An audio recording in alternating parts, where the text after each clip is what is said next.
100 কেই number R2 R2 কেই number question 7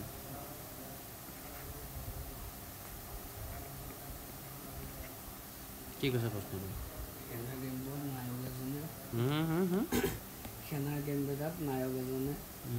সেনাৰ কেম্প এতিয়া শুনা সেনাৰ কেম্পটোত প্ৰথমতে কথাটো হ'ল যে কেনেকৈ আছে কেম্পটোত নায়ককেইজন নায়কজনে 1764 জন সৈন্যক মানে সৈন্য কিমান আছিলে মুঠ সৈন্য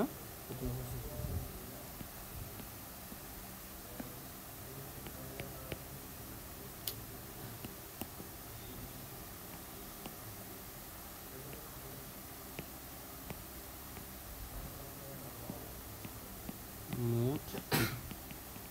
সৈন্য 1764 এতিয়া কেনেকৈ 1764 জন যে সৈন্য আছে ঐ চাই লোৱা চোৱা 1764 জন যে সৈন্য আছে সৈন্যবোৰ কেনেকৈ গোটাব লাগে মানে কেনেকৈ এৰেঞ্জ কৰিব লাগে বৰ্গাকাৰ বুলি ক'লে কেনেকুৱা হ'ব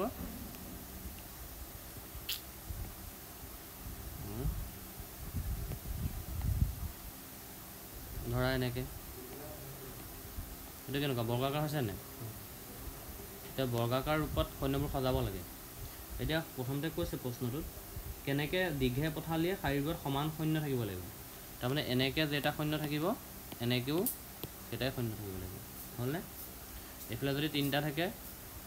এনেকৈও কেনেকৈ থাকিব লাগিব কেইটা থাকিব লাগিব 3টাই থাকিব লাগিব এতিয়া কি বুলি কৈছে প্ৰতি শাৰীত কেইজন সৈন্য আছিল এতিয়া আমি প্ৰতি শাৰীত চোৱা এতিয়া দীঘাৰ প্ৰস্থ মানে এই বস্তুটো মই ধৰি লৈছোঁ এনেকৈ x জন সৈন্য আছে প্ৰতিটো শাৰীত x কি প্ৰব্লেম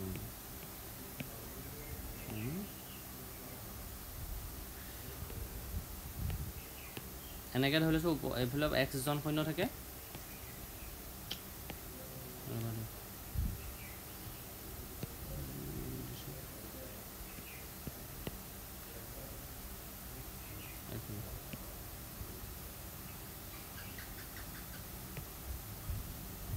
ধৰি লৈছোঁ দীঘে কিমান সৈন্য থাকে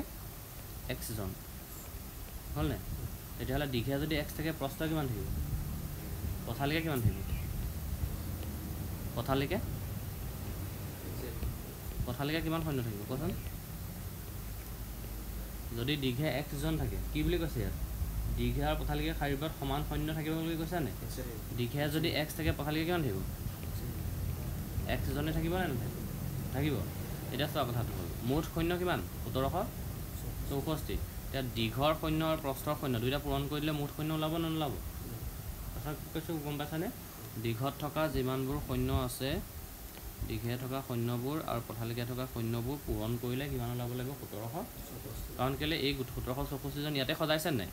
এতিয়া দীঘ আৰু প্ৰস্থ পূৰণ কৰিব লাগিব তেতিয়া মুঠ সৈন্য ইয়াততো খাব লাগিব মানে এইফালে আৰু এইফালে মিলাই সমানকৈ মিলাই 1764 জন মিলাবগৈ লাগে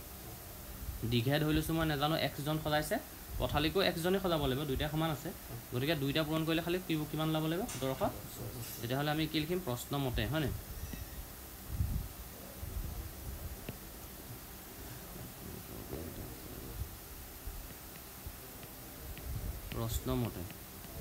প্ৰশ্নমতে কিমান হ'ব x পূৰণ x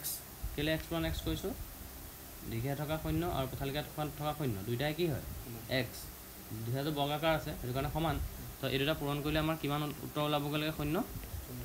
1764 হয় নে নহয় এতিয়া x স্কোৱাৰ ইকুৱেল টু কিমান হ'ব 1764 হ'বনে এইডোখৰলৈকে এতিয়া x ইকুৱেল টু কিমান হ'ব বৰ্গমূল চিহ্নৰ ভিতৰত 1764 সেইটো বুজি পালা নাপালা যদি x স্কোৱাৰ 1764 হয় x সমান বৰ্গমূল চিহ্নৰ ভিতৰত 1764 হ'ব নে নহ'ব এতিয়া 1764 আমি কি উলিয়াব লাগে বৰ্গমূল উলিয়াব লাগে বৰ্গমূল উলিয়াবলৈ হ'লে কি কৰিব লাগে বাওঁফালৰ পৰা জোৰ বান্ধিব লাগে এইবোৰ জানা নহয় এইবাৰ এতিয়া নাজানিলে নহ'ব 4 গুণ কিমান